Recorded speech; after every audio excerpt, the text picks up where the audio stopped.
شخصیت کی عکاسی کرتی ہے۔ ایسی چھوٹی چھوٹی چیزیں مل کر انسان کی پرسنالٹی میں خوبصورتی پیدا کرتی ہے۔ ایسے ہی ایک عظیم شخصیت کو میں اسٹیج پر بلانا چاہوں گا۔ اپنا قیمتی وقت اور الفاظ لے کر آپ کے سامنے آ رہے ہیں امان علی عامر۔ میں گزارش کروں گا کہ وہ اس پر آئے اور اپنے زرین خیالات کا اظہار کریں۔ امان علی عامر۔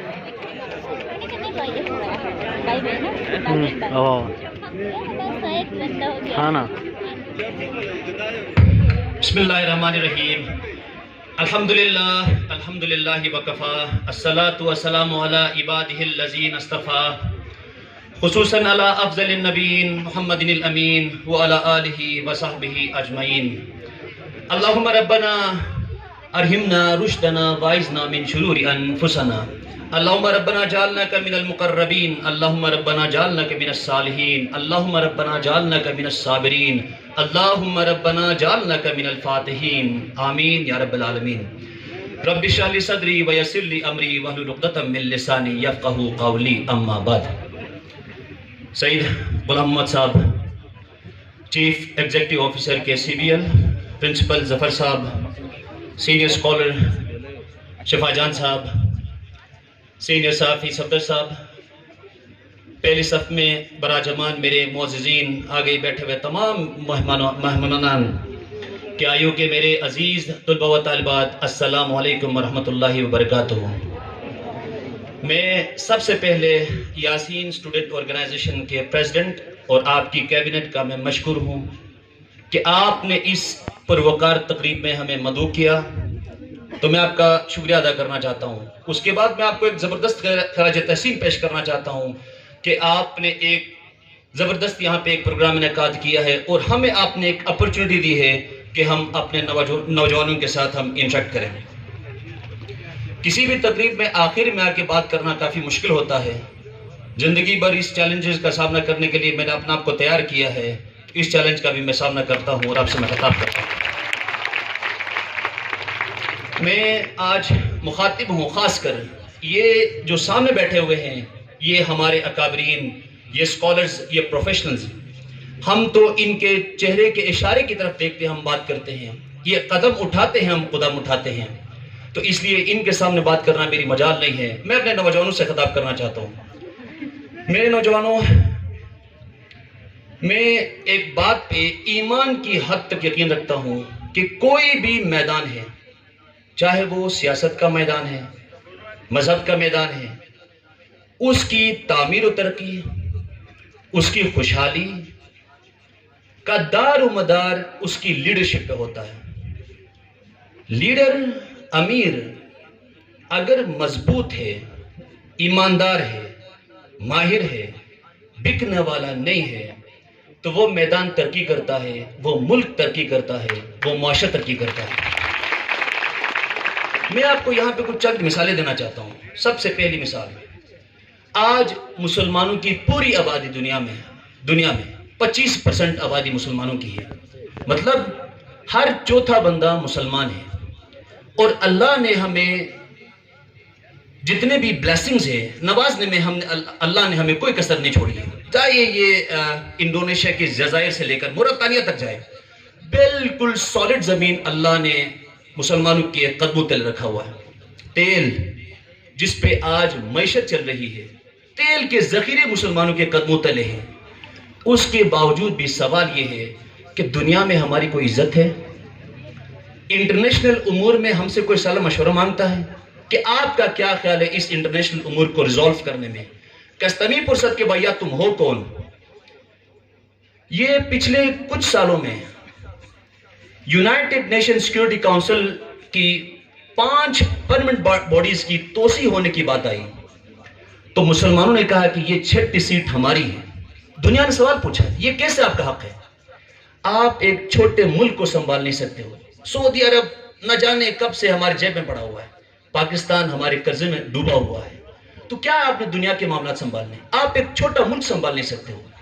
اس کے بعد آپ کو یاد ہوگا مشرف کے زمانے میں کنڈولیزا رائس انڈیا پاکستان کے وزٹ پر آئی ہے، واپس جا کے اس نے کانفرنس کیا کی؟ کانفرنس امریکہ میں جا کے کرتی ہے اور یہ کہتی ہے کہ اب ہمیں افغانستان اور پاکستان کے مستقبل کے بارے میں سوچنا ہوگا. مستقبل ہمارا ہے، سوچتی ہے کونڈلیزا رائس. یہ کیوں ہوا؟ اس کی وجہ لیڈرشپ فیلئر ہے پوری مسلم امہ میں. اگر اس وقت ہمارے پاس ایک سینٹرلائزڈ لیڈرشپ ہو، ایک ڈائنامک لیڈرشپ ہو، ایک کمانڈ کے انڈر میں ہم ہو، تو ہمارے پاس وہ تمام وسائل ہیں کہ ہم دنیا کو ڈکٹیٹ کر سکتے ہیں اور دنیا کے معاملات کو سالو کرنے میں ہم اپنا رول پلے کر سکتے ہیں. دوسری بات، میں انٹرنیشنل دنیاوی معاملات سے اپنے گھر کی طرف آتا ہوں. یاسین سمال، مجھے افسوس سے کہنا پڑتا ہے کہ یاسین سمال کی لیڈرشپ کو آگے لانے کے لیے ہم نے ایک کمزوری دکھائی ہے. یہ کمزوری میں نے دکھائی ہے، یہ ہم سب نے دکھائی ہے. میں یہاں پہ کسی انفرادی بندے کو تنقید کا نشانہ نہیں بنانا چاہتا ہوں. اس کی وجوہات ہے. میں کیوں کہتا ہوں یاسین کی لیڈرشپ کمزور ہے؟ اس کی کیا وجہ ہے؟ آپ کے سامنے ہے. 15-20 سال ہو گئے ہیں، ایک منسٹر ہم یاسین کو نہیں دے سکے ہیں. 15-20 سال سے ہم اپوزیشن میں ہیں، تو کیا آپ ترقی کی ایکسپیکٹیشنز کر رہے ہیں؟ تو سب سے فیلئر ہمارا یہ ہے. یاسین ہمارے گھر کے ساتھ ہماری ناانصافی یہ ہے کہ ہم 15-20 سال میں ایک علاقے کو ایک منسٹر نہیں دے سکے ہیں. دوسری بات، ہم اکثر آج کل تو ہم بہت زیادہ اپڈیٹڈ ہیں. نیشنلسٹ سوچ ہماری یاسین میں یہ بہت زیادہ بڑھ رہی ہے. پورے گلگت میں ہیں، حقوق مانگتے ہیں. حقوق مانگنا کوئی بری بات نہیں ہے، لیکن میرا سوال آپ نوجوانوں سے یہ ہے کہ جو حقوق آپ کو ملے ہیں ان کے ساتھ آپ نے کیا انصاف کیا ہے؟ آپ حقوق کی بات کر رہے ہو. حقوق آپ کو حکومت پاکستان نے CSS میں 1.5% آپ کو یہ حق دیا ہے. کتنا فائدہ اٹھایا آپ نے؟ میں نے کتنا فائدہ اٹھایا ہے؟ اس کے ساتھ ہم نے کیا انصاف کیا ہے؟ پہلے اس حق کے ساتھ انصاف کرتے ہیں، پھر آگے بڑھتے ہیں، حقوق مانگتے ہیں. اگر اس صورتحال میں اگر ہم حقوق مانگیں گے، پٹیں گے ہم، خدا نخواستہ کل فائدہ کوئی اور اٹھا دیں گے اسے. تو لہٰذا میری آپ سے گزارش ہے، نوجوانوں سے یہ ہے کہ جو حق آپ کو دیا ہے آپ اپنی پوری انرجی اس پہ صرف کر دو. میں آپ سے یہ سوال پوچھتا ہوں کہ پچھلے 15-20 سالوں میں کتنے CSS آفیسرز ہیں؟ اگر میں علاقے کا لیڈر ہوں تو میں 15-20 سال بعد سوچتا ہوں کہ 15-20 سال ہونے والا کیا ہے، کیا ریکوائرمنٹس ہے، دنیا کیا چاہتی ہے مجھ سے. تو مجھے اسلام میں کاش کہنا تو مکروہ ہے. میں افسوس کے ساتھ یہ بات کرنا چاہتا ہوں کہ آج سے 15-20 سال پہلے میری ایج کے بندوں کو CSS کی تبلیغ اگر لیڈر کرتا، کیونکہ یہ کام لیڈر کا ہے، لیڈر دیکھتا ہے، ویژن رکھتا ہے وہ. اگر 15-20 سال پہلے یہ تبلیغ میرے کسی لیڈر نے کی ہوتی تو آج یاسین سے کم از کم 10-15 CSP آفیسرز ہوتے تھے. لیکن آج افسوس کا مقام ہے کہ وہ نہیں ہے. اب یہ نہیں ہوگا. اب ہم آگے بڑھیں گے، لیڈرشپ اپنے ہاتھ میں لیں گے، آگے بڑھیں گے ہم، اور اس کو یہ ہونے نہیں دیں گے. دوسری بات، ہمارے علاقے میں خاص کر بات کرنا چاہتا ہوں یاسین کی. گورنمنٹ ہائی سکولز ہیں، گورنمنٹ مڈل سکولز ہیں، لیکن ان کی پرفارمنس آپٹیمم لیول پہ نہیں ہے. اب میں کیوں یہ بات کرتا ہوں کہ آپٹیمم لیول پہ نہیں ہے؟ حالانکہ وہاں کے جو ہیڈز ہوتے ہیں بالکل ایک بہت ٹف ٹیسٹ انٹرویو سے گزر کے وہ ہیڈز بنتے ہیں سکولز کے، گورنمنٹ کے. اس کے بعد وہاں کے ٹیچرز، ٹاپ کلاس کے ٹیچرز، قابل ترین ٹیچرز گورنمنٹ سکول کے ٹیچرز ہوتے ہیں، لیکن پھر بھی اس کی آپٹیمم لیول پہ پرفارمنس نہیں ہے. انفراسٹرکچر ڈیولپ کرنا اچھی بات ہے، لیکن اس کو آپٹیمم لیول پہ برقرار رکھنا یہ سب سے بڑا چیلنج ہے. اگر میں آج لیڈر ہوں تو میں جا کے گورنمنٹ سکول کے ہیڈ کے پاس آ کے بیٹھوں گا، کیا پرابلم ہے، کیا وجوہات ہیں کہ اس سکول سے بچے آغا خان ہائر سیکنڈری سکول میں داخلہ نہیں لیتے ہیں، کیا وجہ ہے یہاں سے کیڈٹ کالج کے لیے بچے نہیں جاتے ہیں. اگر آغا خان ہائر سیکنڈری سکول یا کیڈٹ کالج میں کوئی بچہ جاتا ہے تو وہ FSC کے بعد یا تو وہ اسکالرشپ پہ اپنی تعلیم کو کمپلیٹ کرتا ہے، یا تو کم از کم وہ کمیشن کوالیفائی کرتا ہے اور کیپٹن میجر بن کے اپنی پوری فیملی کو سنبھالتا ہے. اب آپ مجھے یہ بتاؤ کہ ایک بندے کو 4-5 لاکھ روپے رشوت لے کے خدا نخواستہ لائن مین لگا دینا یا چوکیدار لگانا بہتر ہے، یا لیڈر یہ کام کرے کہ اس کو 4-5 سال پہلے محنت کر کے اس سکول میں جہاں پہ غریب کا بچہ جاتا ہے وہاں کی طرف دیکھیں اور اس کو آپٹیمم لیول پہ چڑھائیں. ہیڈ کے ساتھ بات کرنا لیڈر کا کام ہوتا ہے۔ لیڈر جا کے پوچھے کیا مسائل آپ کو، میں لیڈر ہوں، آپ کو بجٹ کتنا چاہیے، آپ کو کیا وسائل چاہیے، میں یہ وسائل آپ کو دینے کے لیے تیار ہوں، جو وسائل آپ مانگو گے، لیکن مجھے سال کے بعد مجھے رزلٹ ملنا چاہیے کہ آپ کے اسکول سے اتنے بچے ہائر سیکنڈری جاتے ہیں، آپ کے اسکول سے کیڈٹ کالج کے لیے بچے اتنے جاتے ہیں۔ تو اگر ہم یہ پرفارمنس رکھیں تو انشاءاللہ تعالی ہم آگے بڑھتے ہیں اور ہم ہمارے علاقے کی تعمیر و ترقی میں اب اپنا ایک رول پلے کرتے ہیں۔ اس کے بعد میں ان فیلئرز کے بعد آپ کو یہ بات بتانا چاہتا ہوں اب ہم نے کیا کرنا ہے، سلوشن کیا ہے اس کا۔ ہمارے جتنے بھی سینئر پولیٹیشنز ہیں، ہمارے جو اکابرین ہیں، جو ہمارے عمائدین ہیں، ان کا دور گیا ہے۔ اللہ تعالیٰ ان کو اور لمبی عمر دے، ان کو صحت دے۔ میرے نوجوانوں، میرے عزیز طلباء و طالبات، اب یہ مستقبل ہمارا ہے، یہ میرا مستقبل ہے، یہ آپ کا مستقبل ہے۔ اب اس لیڈرشپ کی باغ دوڑ ہم نے اپنے ہاتھ میں لینی ہے، یہ قیادت اب ہم سنبھالیں گے۔ اس کو سنبھالنے کے لیے کچھ پری ریکوزٹس ہیں، کچھ لوازمات ہیں، وہ اس ایج میں مجھے کرنا ہوگا اور آپ کو کرنا ہوگا۔ سب سے پہلی بات، آپ نے اپنی سوچ بڑی رکھنی ہے، ایک ویژن بڑا رکھنا ہے۔ اب سوچ بڑی رکھنے کے لیے جیسے یاسر عباس میرے دوست بھی ہیں، انہوں نے کہا کہ آپ کو بہت پڑھنا ہے، محنت کرنی ہے اور مسلسل محنت کرنی ہے۔ اب آپ نے اپنے اندر ایک پرسنالٹی ڈیولپ کر دینا ہے۔ جب تک آپ کو نالج نہیں ہوگی، آپ علاقے کی تعمیر و ترقی میں کوئی رول پلے نہیں کر سکتے۔ تو میری پہلی ایکسپیکٹیشن آپ سے یہ ہے کہ آپ نے اپنی سوچ بڑی رکھنی ہے، اپنا ویژن بڑا رکھنا ہے۔ جب آپ کی سوچ بڑی ہوگی تو کبھی بھی آپ لیڈرشپ کی چناؤ میں خاندانوں کا سہارا نہیں لو گے۔ جب آپ کی سوچ بڑی ہوگی، جب آپ کا ویژن بڑا ہوگا تو کبھی بھی مذہب کا سہارا نہیں لو گے۔ میدان میں دیکھو کہ جس بندے میں اہلیت ہے، جو بندہ ڈیلیور کر سکتا ہے، جس کے اندر قابلیت ہے، جس کے اندر اہلیت ہے، بغیر سوچ و بچار کے اس اہل بندے کو آپ وہ پوزیشن دو گے جو کہ وہ ڈیزرو کرتا ہے، تو وہ آپ کو سرخرو کر دے گا اور آپ کی تعمیر و ترقی میں اپنا وہ رول پلے کر دے گا۔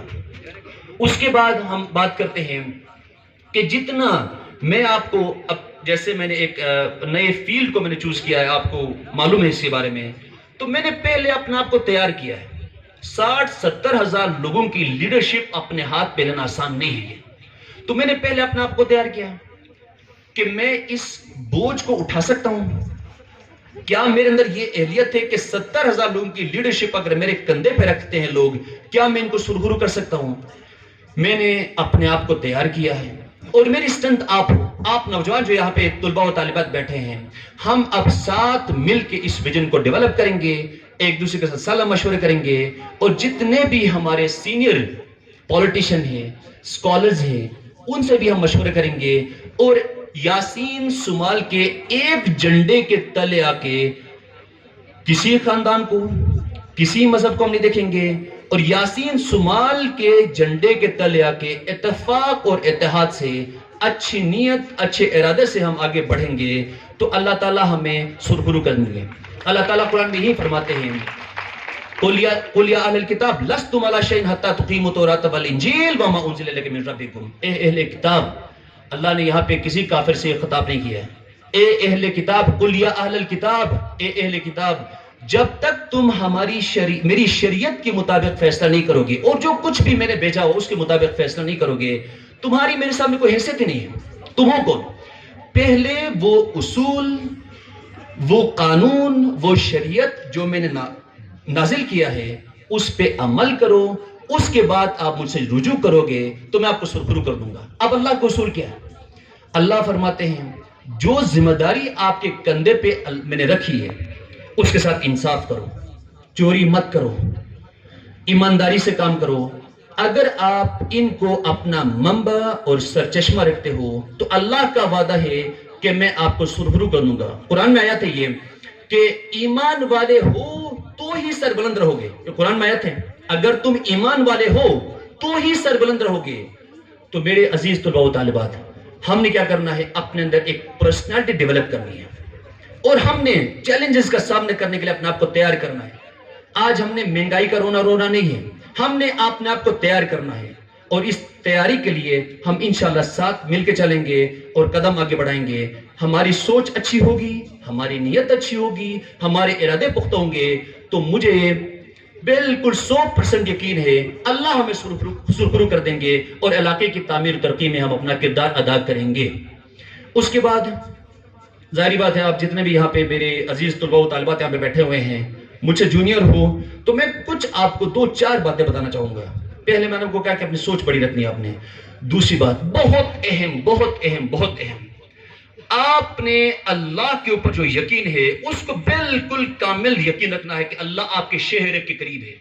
اگر کسی بندے کو یہ یقین ہو کہ وہ اس کا مالک اس کے شہر کے قریب ہے، تو وہ چاہے وہ کسی گیدرنگ میں ہو، چاہے باہر ہو یا تنہائی کے عالم ہو، کبھی غلطی نہیں کر سکتا، وہ کبھی غلط سوچ اس کے دل میں نہیں آ سکتی ہے۔ تو آپ کو یہ میں ایک ایڈوائس کے طور پر